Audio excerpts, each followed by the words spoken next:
Hi, I'm Simone, and my husband just humiliated me by coldly cutting up the only credit card he allowed me to use, screaming that I needed to learn to live without his money. What he didn't know was that all that money, every single cent, was always mine. Have you ever been made to feel worthless using something that actually belongs to you? Before I tell you what happened right after I picked the pieces of that card off the floor, one by one, leave a comment telling me where you're watching from and subscribe to the channel. Trust me, you won't want to miss the look on his face when he tried to use his money the next day and discovered the truth in the worst way possible. We lived in a luxurious 50th floor penthouse in Brickell, overlooking the ocean, views that looked ripped straight out of an architecture magazine. To the world, we were the perfect couple. Darius Vance, the charismatic, successful 28-year-old entrepreneur, and me, his devoted and silent 26-year-old wife, Simone Jenkins. He was the sun around which our social universe revolved, and I was barely an invisible satellite. All his friends, his partners, even my own family had bought the narrative he sold so carefully, that he was the financial genius, the self-made man who had given us this dream life. The truth, however, was much simpler and far more cruel. Darius had never earned $1 on his own. Our entire fortune came from my investments, a portfolio I built with intelligence and patience years before I even met him. The humiliation wasn't an isolated event. It was the air I breathed every day. It manifested in small, cruel gestures, like the allowance he assigned me on a secondary credit card in his name. It was a symbolic leash, a constant reminder of my supposed dependence.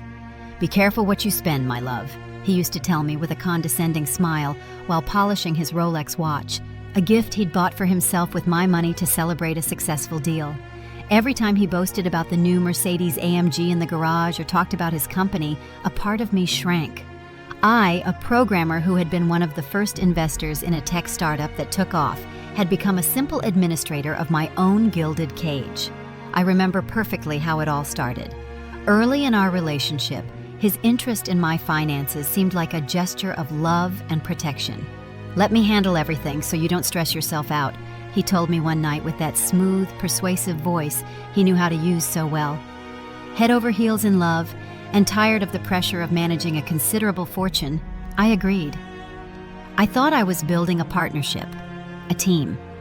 Slowly, without me even realizing it, he transferred control, putting the accounts in his name as the administrator, giving me limited access, and rewriting the narrative of our lives until my own story was completely erased.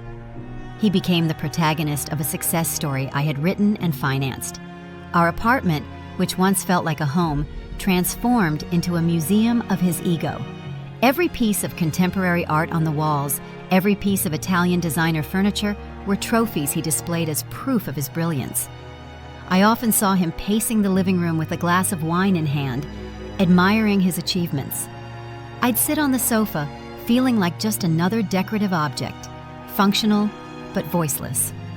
The sound of his Rolex's second hand was sometimes the only thing that broke the silence between us. A constant reminder of the time I was losing, of the power I had willingly surrendered in the name of a love that turned out to be an elaborate emotional scam.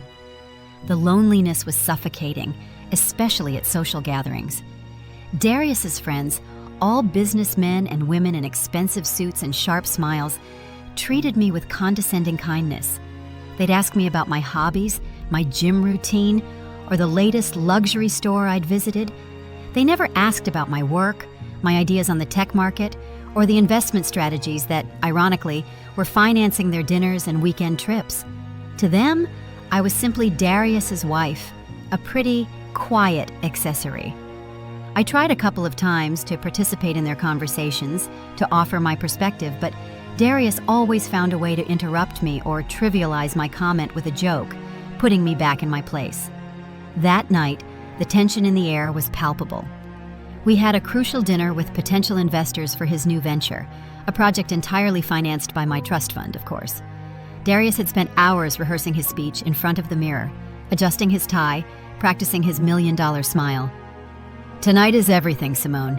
"If we close this deal, we can finally expand as I've planned," he told me without looking away from his reflection. I watched him from the bed, seeing a man who had fallen in love with his own lie. The irony was so bitter it almost choked me.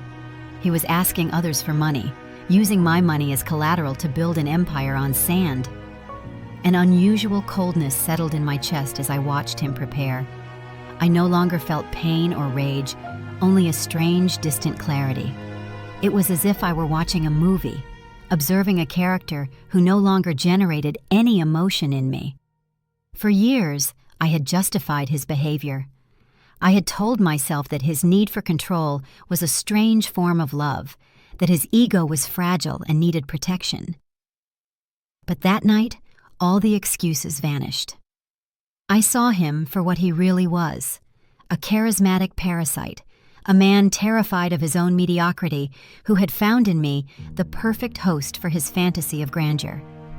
The woman I was before him, the brilliant, bold young woman, seemed like a distant ghost. We headed toward the door to leave for the restaurant. He walked ahead with the confidence of a king in his castle. I paused for a moment in front of the large hall mirror. For an instant, under the spotlight, I didn't see the submissive, dull wife. I saw a flash of the old Simone, the one who negotiated with venture capitalists and trusted her instincts, the woman who had built all of this. Darius turned, impatient. "Are you coming or not? We can't be late. My future depends on this." I mentally corrected his sentence. Our future, I thought. Although he didn't know it, I knew something was going to break that night. What I didn't imagine was that it wouldn't be me. The drive in the Mercedes AMG to the restaurant in South Beach was an exercise in contained tension. Darius drove with one hand on the wheel, the other impatiently drumming on his thigh. His knuckles were white. He rehearsed the key points of his presentation aloud, rehearsed phrases that sounded grandiloquent and hollow in the confined space of the luxurious car. "The key is to project confidence. They need to see that capital isn't an issue," he muttered more to himself than to me. I watched the city lights blur through the window, feeling the cold leather of the seat against my skin. I didn't answer. My silence seemed to irritate him even more, but I no longer had the words to feed his fantasy. I was saving my energy. I would need it. We arrived at the Capitol Grill, a place where status was served as the main course. The valet rushed to open Darius's door, treating him with the reverence reserved for men who, like him, wore success like a tailor-made suit. As soon as he stepped onto the sidewalk, his anxiety evaporated, replaced by a mask of charisma and power. He took my arm, not with tenderness, but with a gesture of possession, guiding me through the bustle of the restaurant. The tables were filled with loud, affluent people. The air smelled of money and expensive perfume. For him, this was his natural habitat. For me, it felt like a gladiatorial arena where I was the only one unarmed. We were led to a private booth in the back, where two middle-aged people in equally expensive suits were waiting for us. The investors, Mr. Holloway and Ms. Nguyen, rose to greet us. They shook Darius's hand firmly, exchanging jokes about the market and golf. When I was introduced, their smiles became polite, but distant. "Pleased to meet the beautiful woman behind the genius," Mr. Holloway said, and I returned a smile that didn't reach my eyes. For the first 20 minutes, the conversation flowed around me, but never through me. They asked how the wine was, if I liked the decor, but never what I thought of the monetization strategy for the new platform. I was the trophy wife, sitting in silence, nodding at the right moments, another piece of the decor Darius had assembled for his big night. Then, Darius began his pitch. He spoke with contagious passion about his vision, about how he had identified a gap in the fintech market, and how his seed capital would allow him to scale quickly. He detailed the platform's algorithm, using technical terms he had memorized from the reports I had written for him. I listened with a glass of water in my hand, feeling every word of his erase a little more of my existence. He was a story thief, a ventriloquist using my voice to build his own legend. No one at that table except me knew that the genius he was describing was a woman sitting beside him, treated like a child. That's when it happened. When describing the database architecture, Darius mixed up a key term. He said SHA-1 hashing procedure when talking about user data encryption, a protocol known to be vulnerable and unused for years. It was a small mistake, but for anyone in the tech sector, it was a red flag. Without thinking, almost as a reflex from my old life, I intervened. We actually use SHA-256 with a per-user cryptographic salt, I said in a low, clear voice. SHA-1 wouldn't be secure. My words hung in the air, breaking the spell of his monologue. The silence that followed lasted barely 3 seconds, but it felt like an eternity. Miss Nguyen's eyes, which until then had been fixed on Darius with admiration, turned toward me with a new spark of interest. Mr. Holloway raised an eyebrow. For an instant, the power dynamic at the table inverted. I saw panic cross Darius's face, a micro-expression of fury and humiliation before his mask of charm snapped back into place. The invisible satellite had just proven it had its own light, and the sun didn't know how to react. It was a moment of validation so intense and terrifying that it left me breathless. Darius recovered with a forced, overly loud laugh. He put an arm around my shoulders, squeezing with a strength that was almost painful. "There she is, my secret weapon," he told the investors. "Simone is my personal quality control. She loves to keep me on my toes with technical details. She's such a tech hobbyist." He reduced my knowledge, my career, my identity to a simple hobby. He demoted me from expert to enthusiast in a single sentence, and he did it with a smile. The investors laughed. The tension dissipated for them, but for me, the squeeze on my shoulder was a clear warning. The conversation continued, but something had broken. The rest of the dinner was torture. Darius tried twice as hard to be charismatic, telling anecdotes and promising astronomical returns. I remained silent, but my silence was no longer submissive. It was a heavy silence, loaded with meaning. I felt Miss Nguyen's occasional glances, no longer condescending, but curious, evaluating. The deal Darius had considered closed now seemed uncertain. He knew it. I could feel his rage bubbling beneath the surface, a beast waiting for the apartment doors to close to be unleashed. I paid the bill with one of his credit cards. The irony was not lost on me. The drive back home was sepulchral. Darius drove with both hands gripping the wheel, his knuckles completely white. He didn't say a word. The only sound was the engine's hum and the ticking of his Rolex, which seemed to count the seconds until the inevitable explosion. I looked at his profile, jaw clenched, neck muscles tense. I no longer saw the man I had fallen in love with. I saw a stranger, an actor, whose part had been interrupted. The fear I usually felt in these situations had been replaced by a chilling resignation. I knew what was coming, and for the first time, I wasn't scared. I was ready.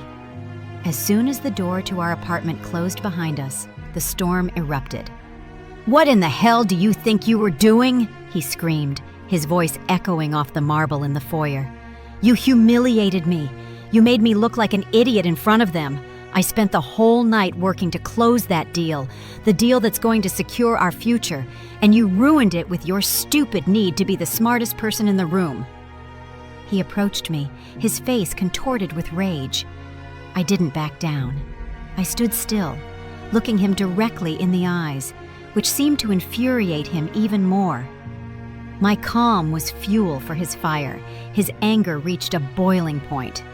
"You are so disconnected from reality. You have no idea what it takes to earn the money you spend so happily," he spat. With a brusque movement, he snatched the purse from my hand, emptying its contents onto the entrance table. My keys, phone, and wallet fell with a dry clatter. He opened the wallet, pulled out the only credit card he allowed me to use, the secondary card in his name, and walked over to the desk. He opened a drawer and took out a pair of office scissors. "Looks like you need a lesson in the value of money," he said, his voice trembling with icy fury. "My money." And then, with 2 dry, violent snaps, he cut the card into 4 pieces. The pieces of plastic fell onto the pristine silk rug with an almost inaudible sound. But to me, it was like the crash of a building collapsing. Darius stood with his chest heaving and the scissors still in his hand, looking at me with an expression of savage triumph. He expected tears, expected pleas. He expected me to collapse and beg for forgiveness for having challenged him, for having dared to have a voice. But the only thing he found was my silence, a silence so deep and dense that it seemed to absorb all the oxygen from the room. I looked him straight in the eyes, and for the first time in years, I didn't see the man I loved, but a scared jailer who had just used his last weapon, unaware that the prison walls had always been mine. He misinterpreted my calm as shock, as the beginning of surrender. "Let's see what you do now," his voice continued, dripping with contempt. "Let's see how you pay for lunch with your friends or your yoga classes. You're going to learn the hard way that everything in this house, every luxury you enjoy, I earned with the sweat of my brow." He gestured broadly, encompassing the apartment, the bay views, the art on the walls. Every word was a lie, another layer of paint over the truth I had allowed to be buried. I didn't say anything. I simply let his monologue run its course, let his poison fill the air until nothing was left but a hollow echo of his own insecurity. His fury fed on my reaction, and by giving him none, he began to deflate, disconcerted. Then slowly, I bent my knees and crouched down. My movements were deliberate, fluid, without a hint of tremor. With my fingertips, I picked up the first piece of the card. The half-shattered bank logo stared back at me. Then the second, with my mutilated name, Simo. The third, with the last digits. And finally, the fourth. Darius watched me from above, an imposing shadow whose confusion was transforming into renewed irritation. "What are you doing? Are you going to tape them back together?" he mocked, but his voice lacked its former conviction. My behavior didn't fit his script. A humiliated woman should cry, not act with the precision of someone picking up the pieces of a puzzle she finally understood. I stood up with the 4 pieces of plastic resting in the palm of my hand. They weighed nothing, but for me, they held the weight of years of condescension, erasure, and forced silences. I looked him directly in the eyes, feeling an icy, unfamiliar strength rise up my spine. "You're right," I told him, and my voice sounded strange, serene, as if it belonged to someone else, to the woman I was before him. "I need to learn how to do that." He let out a short, bitter laugh, a sound of relief. He had won, or so he thought. He turned around, leaving the scissors on the table like an abandoned weapon on the battlefield, and headed to the kitchen to pour himself a whiskey. For him, the show was over. For me, it had just begun. I walked toward our bedroom with my fist closed around the fragments of my old life. I closed the door behind me, a soft gesture that felt like a definitive slam. The sound of Darius opening the bottle and the ice clinking in the glass was a distant noise from another world. I sat on the edge of the bed in the dim light and opened my hand. There they were, the symbols of my supposed dependence, but I no longer saw them that way. They were the broken keys to my cage. I pulled my phone out of my pocket, the screen illuminating my face with a cold light. For years it had been a device for receiving his orders and managing our social calendar. Tonight, it would become my only weapon. I remembered an almost forgotten conversation with Mr. Sterling, my family's wealth manager since I was a teenager. Months after my wedding, when I instructed him to add Darius as an authorized user on my main accounts, I noticed a hesitation in his voice. "Simone," he had said with his usual professional tact, "it's always prudent to maintain a clear chain of command. Perhaps we should establish a safety protocol that only you can activate." In my lovesick blindness, I laughed and told him not to worry, that Darius and I were a team. "Of course," he replied, "but permit me to create a file labeled Protocol 0, just in case you ever change your mind." That previously irrelevant memory was now a lighthouse in the darkness. From the living room, Darius's voice boomed with renewed arrogance. "Hey, I'm calling my boy, Mark, to finalize the weekend in the Keys. You're going to stay here and think carefully about how you're going to apologize to me if you want your privileges back." The word privileges hit me with the force of a slap. Privileges. He was talking about my own money as if it were crumbs he was tossing me from his imaginary throne.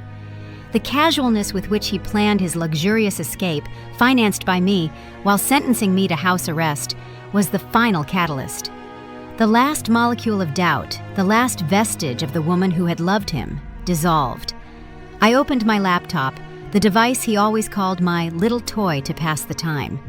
My fingers, which hadn't programmed anything serious in years, moved across the keyboard with surprising muscle memory. I accessed my private banking portal, the section he didn't even know existed, where the core of my fortune resided, untouched and under my exclusive control. The charts, the numbers, the performance reports, everything was there. It was like looking at my own reflection after a long time and recognizing myself. I saw years of growth, intelligent decisions, and patience. I saw the woman who had built all this, and I knew exactly what I had to do. I drafted an email, short, cold, and unambiguous. The recipient's address was Mr. Sterling's. The subject was simple: Protocol 0, immediate execution. In the body of the message, I wrote 3 clear sentences. Please proceed with the execution of Protocol 0 with immediate effect. Revoke all secondary user access on all accounts associated with my name. Transfer all balances to contingency account 77B. Confirm when done. My finger paused over the send button. For a heartbeat, the world stopped. It was the abyss, the point of no return. In that instant of hesitation, I heard him laughing loudly in the living room. He was on the phone with one of his friends. You won't believe it. Simone tried to correct me in the middle of dinner in front of Holloway and Gwen. Obviously, I had to put her in her place when we got home. You know how they are. You have to remind them who wears the pants every once in a while. The contempt in his voice, the ease with which he turned me into the punchline of his story, was the push I needed. The image of the submissive wife shattered. With a slow, deep exhale, I clicked. The soft sound of the trackpad, minute, almost imperceptible, but to me, it resonated like the starting gun of a new life. The silent war was over, and I had won it without raising my voice. I closed the laptop with ceremonial slowness, its screen darkening like a curtain falling at the end of a painfully long play. From the living room, Darius's laugh still floated in the air, mixing with the clinking of ice in his glass. He was so immersed in his world of self-deception, so sure of his power, that he had no idea the ground beneath his feet had just disintegrated. I stayed seated in the darkness of the room, listening to the beating of my own heart, which for the first time in years sounded not like fear, but like a silent, steady war drum. The decision was made, the order was given. Now, all that remained was to wait for the real world to catch up with the new truth I had just created. The waiting was the strangest part. Every minute stretched like an eternity. I could hear him moving through the apartment, his voice still on the phone, boasting about how he had put me in my place. His every word, instead of hurting me, now confirmed the justice of my action. It was as if he were proving me right over and over again. I held my phone in my hand, the screen dark. I wasn't waiting for a call, but for an email, a simple confirmation message that would seal the fate of the farce we had called a marriage. I didn't feel panic or anxiety, but a chilling calm, an absolute certainty I had never experienced before. It was the calm of someone who has hit rock bottom and realizes the only possible direction is up. I felt like a strategist in her headquarters, observing the map of the battlefield, having already moved the piece that guaranteed victory. Then, the phone vibrated softly in my hand. It wasn't a sound, just a silent shake that ran up my arm. The screen lit up with a new email notification. The sender was Mr. Sterling. The subject read, Protocol 0, immediate execution. I held my breath as I opened the message. The text was brief, professional, and devastatingly effective. Dear Simone, I confirm the execution of Protocol 0. All secondary accesses have been revoked and funds consolidated in the contingency account. We are at your disposal for the next steps. Sincerely. I read the words 2, 3 times. A wave of relief so immense washed over me that I had to brace myself on the bed not to fall. It was done. It was real. I was free. The power I had willingly ceded, piece by piece, had just been reclaimed in a single digital instant. With the confirmation in my possession, a new energy flooded me. I was no longer a prisoner awaiting sentence. I was a woman with a plan. I got up, and moving silently so as not to alert Darius, I opened the closet. I didn't take a large suitcase. I wasn't going to make a scene. I took a small carry-on bag, the one I used for weekend trips before I met him. I began packing, not with the haste of a fugitive, but with the precision of someone moving out. Just the essentials: a pair of jeans, a few shirts, my laptop, my personal documents. I left behind the designer dresses, the expensive shoes, all the paraphernalia of the life he thought he had given me. Each garment I folded and stored was a tie cut with my past, one more step toward the woman I had forgotten I was. I paused in front of my jewelry box, a lacquered wood box he had given me on our first anniversary. I opened it. Inside, diamond necklaces, gold bracelets, and sapphire earrings sparkled under the faint light. They were gifts he had bought with my money to adorn his trophy wife. I looked at them without feeling anything. They were beautiful, but empty, like our life together. I reached in and searched the bottom until I found a simple pair of pearl earrings my grandmother had given me when I graduated college. They were the only things in that box that truly belonged to me. I put them on. Then I saw the 4 pieces of the credit card on the nightstand. I picked them up and put them in a small, zippered pocket of my purse, not as a reminder of the pain, but as the trophy of my silent victory. That night, for the first time, I locked our bedroom door. Darius, probably already halfway drunk, banged on the door an hour later. "Still mad, princess? Open up." His voice slurred. I didn't answer. I waited, holding my breath. "Fine, whatever," he muttered from the other side. "Sleep on the couch if you want. I don't care. We'll talk about your attitude tomorrow." I heard his footsteps move away, and then the sound of the TV in the living room. I got into bed under the Egyptian cotton sheets and felt completely alone in that enormous house, but not in a sad way. It was a powerful solitude, the solitude of self-sufficiency. I didn't sleep much that night, but it wasn't due to nerves. I was too busy planning the first day of the rest of my life. The sunrise painted the sky over Biscayne Bay pink and orange. The view from our 50th floor window, which had so often made me feel trapped, today looked like a promise. A whole world was waiting out there. I got up before the sun was fully out. Darius was snoring on the living room sofa with an empty whiskey bottle on the side table. The image was pathetic, but I didn't feel pity, only a deep and definitive detachment. I dressed in the clothes I had prepared, put on my sneakers, and grabbed my small suitcase. I was ready. The moment of confrontation, the dramatic scene he undoubtedly expected, would never come. My revenge wouldn't be a scream, but a deafening silence, a total absence. I took one last walk through the apartment, like a ghost visiting her former life. I touched the cold marble surface of the kitchen. I looked at the artwork I had chosen and he had claimed credit for. I saw his gold Rolex on the nightstand next to his charging phone. They were just objects, symbols of a wealth he had never understood or deserved. I felt no nostalgia or sadness. It was like walking through a museum dedicated to a person who no longer existed. Every corner of that place was imbued with his ego, his lies, and I was about to purify myself of all of it. The air felt lighter, more breathable. My gilded cage was about to lose its songbird. On the kitchen island, next to the keys to his prized Mercedes AMG, I left a note. I wrote it on one of the hotel note cards we kept in a drawer. There were no reproaches, no accusations, no long farewell speech. My action would speak louder than any words. The note contained only one sentence, a compass for the new world I was about to abandon him to. I hope you learn to stand on your own 2 feet. I already have. I left the apartment keys beside it. I didn't need them anymore. Everything in that house was legally mine, but in that moment, all I wanted was my freedom.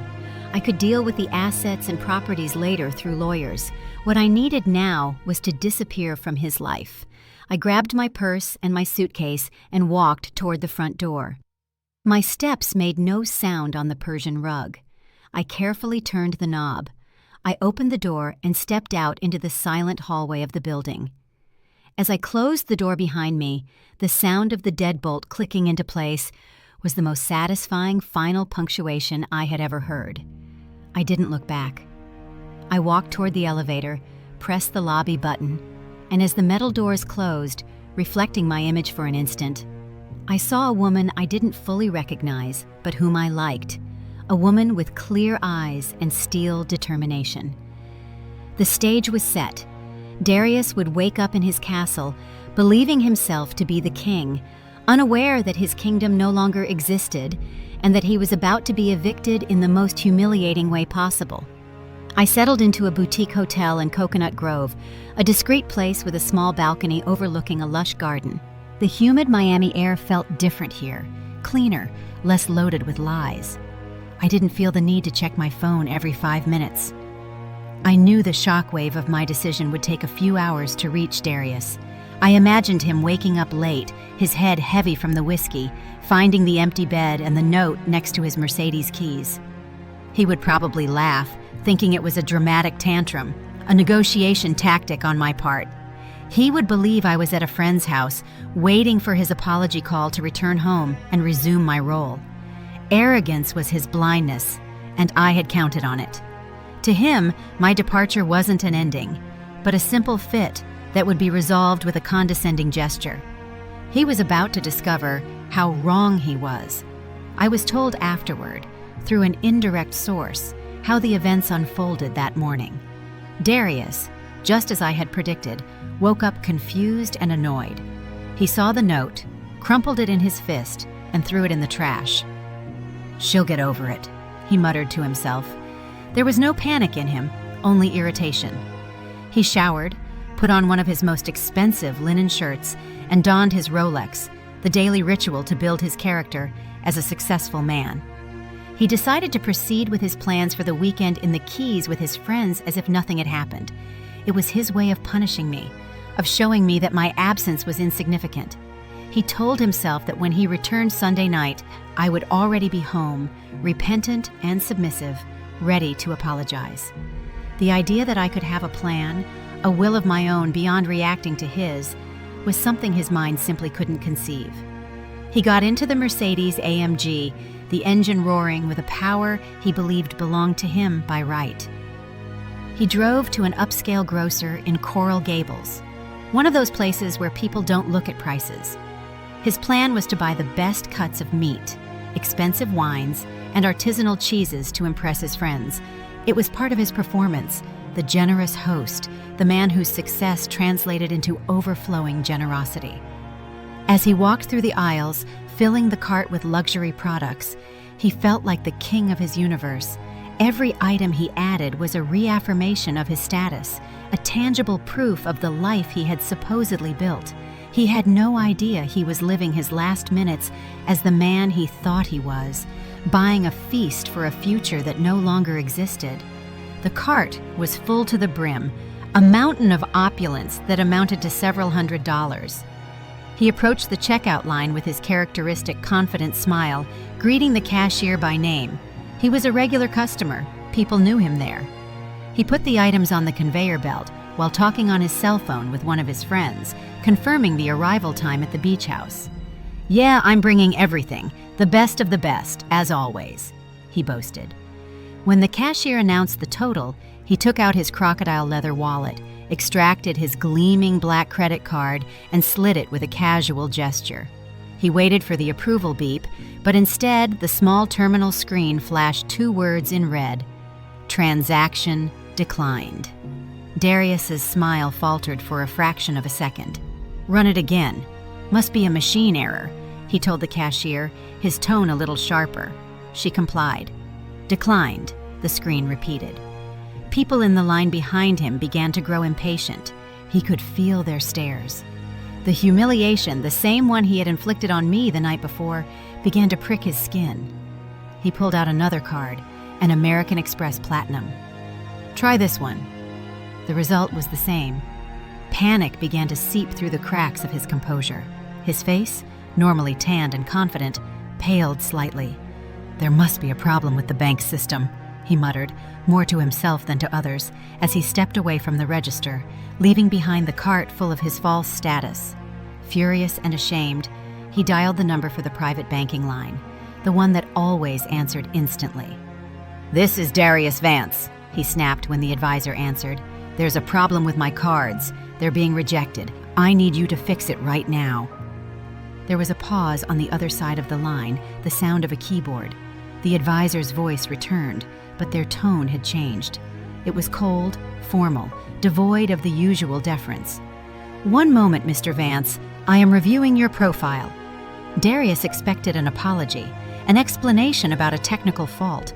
What he received was the sound of his world collapsing through the earpiece. The advisor's voice was like that of an executioner reading a sentence. "Mr. Vance," the advisor began with cutting precision, "I see a notification here. Effective as of last night, your status as an authorized user on all accounts associated with this portfolio has been revoked." Darius gasped. "What? That's impossible. Those accounts are mine." I could imagine the nervous, incredulous laugh he must have let out. The advisor continued, unflappable. "I'm afraid you are mistaken, sir. The sole owner and principal beneficiary of the investment fund, checking accounts, and all associated lines of credit is Ms. Simone Jenkins. Per her direct instructions, all secondary accesses have been eliminated, and the joint account you shared has been dissolved. The funds have been transferred to a contingency account to which only she has access." The silence that followed must have been absolute. I could visualize it perfectly. Darius, standing next to the wine section, the phone glued to his ear, his face transforming from disbelief to panic, and finally to pure, naked terror. The business, the cars, the apartment. His voice, barely a whisper, stammered. "Sir," the advisor said with chilling finality, "according to our records, you do not own any assets in your name through our institution. Is there anything else I can help you with?" The question was a cruel formality. There was nothing more to say. The self-made man was a fiction. The financial genius was a fraud. The king was naked in the middle of a grocery store, and everyone could see him. He hung up the phone without saying goodbye. He stood motionless for a moment, people passing him with their full carts, a world that had suddenly become alien and hostile. He had to abandon his purchase, walking with his head down, feeling the weight of hundreds of gazes, real or imagined. He walked out into the bright Florida sun, which suddenly seemed too raw, too revealing. The Mercedes AMG, parked in the front row, was no longer a symbol of power. It was a gleaming metal cage that would soon be taken from him. He sat in the driver's seat, the same one where he had lectured me about the value of money the night before, and realized the crushing truth. He had never had money. He had only had access to mine. While all this was happening, I was sitting in a small cafe miles away. I had just bought a coffee and a croissant with a new debit card linked to my contingency account, a card with my name and only my name. I didn't feel a surge of triumph or vengeful joy. What I felt was a deep, overwhelming calm. It was the calm of justice, the serenity of having reclaimed what was mine, not just the money, but my name, my story, my power. The humiliation he had inflicted on me with scissors had been noisy, violent, and temporary. My response had been silent, digital, and absolute. I didn't need to scream to be heard. I only needed to remember who I was. In my purse, I felt the small bulge of the 4 pieces of plastic. I took them out and placed them on the table next to my coffee cup. They were no longer fragments of a humiliation. They were the pieces of a puzzle I had finally solved. They were the testimony to the last lesson Darius had unintentionally taught me, how to live without his money. And the answer was simple. I lived wonderfully well because it had never, for a single second, been his. They were the trophy of the most silent battle I had ever fought and the most resounding victory I had ever felt. The waitress came over to clear my empty cup and saw the pieces. "That's strange," she said. Looks like someone broke your card." I smiled, a genuine smile for the first time in years. "On the contrary," I replied, "I think someone just fixed it." From that table in the cafe, with the plastic pieces as silent witnesses to my rebirth, my first move wasn't to celebrate, but to act. I called my family's attorney, a formidable woman named Esme Washington, whose firm, calm voice was the first anchor in my new reality. I explained the situation with a composure that surprised even myself. No tears, no drama, simply laying out the facts, the financial manipulation, the humiliation, the decision to revoke all access. She listened without interruption, and when I finished, her response was as precise as a scalpel. "Excellent, Simone. I'll send you the documents to initiate the divorce this afternoon. Don't worry about the apartment or the assets. The ownership structure we established years ago is a fortress. He has absolutely no legal claim, none whatsoever." Hanging up the phone felt like signing my own Declaration of Independence. Darius's fall was as swift as it was brutal, and much more public than I had anticipated. The first visible blow was the Mercedes AMG. Since the lease was in my name and linked to my accounts, the lack of payment was immediate. 2 days after his humiliation at the grocery store, a tow truck showed up in front of the Brickell building and took the car. The doorman told me, calling to inform me with a tone of discreet solidarity. Then came the Rolex. Without access to funds, he was forced to sell it at one of those second-hand luxury shops for a fraction of its value to have some cash. The symbol of his success, his power, became the price of a few weeks of survival. Every piece of his armor of status was ripped from him one by one, exposing the vulnerable, mediocre man he had always been. His initial reaction was not one of repentance, but of narcissistic fury. My phone became a digital battlefield. I received an avalanche of text messages and voicemails, ranging from veiled threats about ruining me to manipulative pleas about our love and everything we had built together. "You're destroying me, Simone, after everything I've done for you," he yelled in one voicemail. His voice was broken not by pain, but by the rage of having lost control. I didn't respond to any of them. I created a filter that sent all his communications directly to a folder for my attorney. Silencing him was my final act of power. His voice, which had once dictated every aspect of my life, was now just white noise, an impotent echo in a digital file I no longer needed to open. I moved to an apartment in Key Biscayne, a place I bought with cash within 2 weeks. It wasn't an ostentatious penthouse, but a bright, minimalist space with a balcony overlooking a mangrove reserve. The air smelled of salt and damp earth, not expensive perfume and recycled air conditioning. I furnished the place slowly with pieces I truly liked, not designer objects chosen to impress others. I bought books, plants, and a real espresso machine. For the first time in years, I felt like I had a home, not a stage set. Every morning, I sat on the balcony with my coffee, listening to the birds sing instead of the ticking of his Rolex, and I felt a peace no amount of money could buy. I was building a life to my measure, not to the measure of someone else's expectations. The divorce process was, as Esme had predicted, clinical and unilateral. Darius hired a lawyer who initially tried to argue that he was entitled to half of the marital assets. It was a short, bloody battle for him. Esme presented documents proving that 99% of our fortune was pre-existing to our marriage, the product of my personal investments, and managed through a bulletproof trust. The apartment, the cars, the bank accounts, everything was legally mine. Darius's lawyer, seeing the mountain of evidence, advised him to accept the settlement we offered. Nothing. I didn't ask him for anything, not even to pay his own lawyer's fees. I simply wanted him gone from my life. He signed the papers in silence, defeated. The great entrepreneur was nothing more than a long-term tenant whose lease had expired. The news of our separation and the true nature of our finances spread like wildfire through our old social circle. Darius's friends, those who benefited from his supposed generosity, vanished. No more dinners at luxury restaurants, no more weekends in the Keys, no more access to the power they thought he wielded. Darius was no longer useful to them. He was forced to move out of the Brickell apartment, whose keys were returned to me by the building manager. I heard he went to live in a small, rented studio in Doral, a world away from the glamour he had considered his birthright. The facade he had so carefully built collapsed, revealing the rotten foundation it rested on. His punishment wasn't poverty, but irrelevance. The last time I heard from him directly was via an email that slipped through the filter. It wasn't furious or threatening, it was strangely pathetic. It simply read, "I don't understand how you could do this to me. I gave you everything." That sentence struck me, not with pain, but with a final clarity. He truly believed his own lie.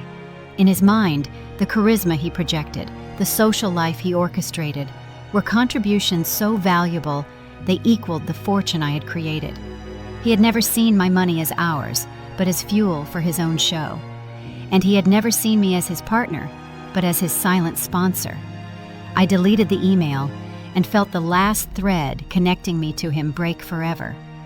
There was nothing to understand. We had simply lived in two different realities. Weeks later, while unpacking one of the last boxes, I found a small envelope. Inside were the 4 pieces of the credit card. I placed them on the palm of my hand and looked at them under the sunlight streaming through the window of my new home. I no longer saw the humiliation or the rage of that night in them. I saw the catalyst. I saw the exact moment the woman I had been was forced to die so the woman I was meant to be could be born. I didn't throw them away. I went to my desk and put them in a small wooden box, not as a trophy of vengeance, but as a reminder. A reminder that sometimes, to rebuild yourself completely, you first have to let yourself be broken into pieces. It was the most powerful amulet I possessed. Today, my life is quiet, and it is mine. I went back to work, not out of necessity, but out of passion. I joined a small tech startup as a partner, where my ideas are heard and my experience is valued. On weekends, instead of going to loud parties, I kayak through the mangroves or read on my balcony. I haven't seen Darius again, and his name is rarely mentioned. He is like a character in a book I read a long time ago. I don't feel hatred for him, or even pity. I feel a deep gratitude for the lesson he forced me to learn. My value was never on a credit card, a luxury apartment, or in the approval of others. It was always inside me, waiting silently for me to have the courage to reclaim it. And now that I have, I don't plan on letting go again. I look at the 4 pieces of that credit card, which I now keep in a small wooden box on my desk, and I understand something fundamental. Sometimes, life doesn't break you to destroy you, but to shatter the version of you that no longer serves you. That humiliation, that act of symbolic violence, was not the end of my story. It was the violent Big Bang that created a new universe, one in which I was the center. It was the only way to force me to pick up my own pieces and realize that by putting them back together, I could build something much stronger, something no one could ever cut again. Each fragment is a reminder that my value was not printed on a piece of plastic, but forged in the silence of my own resilience, waiting for the right moment to manifest. What I learned on that marble floor on my knees was not about money or power. It was about the truth. The truth that when you allow someone else to write your story, they will always assign you a supporting role. Darius wasn't a monster. He was simply a man terrified of his own insignificance, who needed my light to project his shadow. And I gave it to him. I handed over my voice, my intelligence, and my fortune, hoping that in return, he would give me love. But all I received was a gilded cage. The most painful and liberating lesson is this: no one can make you feel small without your consent. The power others wield over you is, ultimately, a power you have lent them. And the most beautiful thing is that you can always, always reclaim it. True strength doesn't scream. It doesn't need to break things or humiliate others to prove its existence. True strength is an email sent in the stillness of the night. It is a small suitcase packed with deliberation. It is the silence on the other end of the line when someone's world collapses. For years, I confused Darius's aggression with strength and my calm with weakness. How wrong I was. The greatest power we have is the ability to choose our response. He chose rage and noise, and his world imploded. I chose strategy and silence, and I built a new one from the ground up. It's not about who shouts the loudest. It's about who knows the truth and acts on it without the need for applause or witnesses. And freedom? Freedom isn't having a limitless bank account. That's just wealth. True freedom is waking up in the morning in a place that feels like yours, drinking a coffee you brewed yourself, and knowing that every decision of the day, big or small, belongs to you. It's the freedom of not having to measure your words, of not shrinking to fit into someone else's expectations. It is the freedom to simply be you. The greatest luxury I have known was not the apartment in Brickell or the Mercedes in the garage. It has been the peace of sitting on my balcony with no sound but the wind and feeling complete by myself. That is a fortune that cannot be bought and, thankfully, cannot be stolen. If you're in a situation where you feel invisible, where your voice has been silenced and your value is constantly questioned, I want you to know something. I see you. I know that silence can feel like surrender, but it is often the space where the most important revolutions are conceived. You don't have to wait to be broken into pieces to start rebuilding yourself.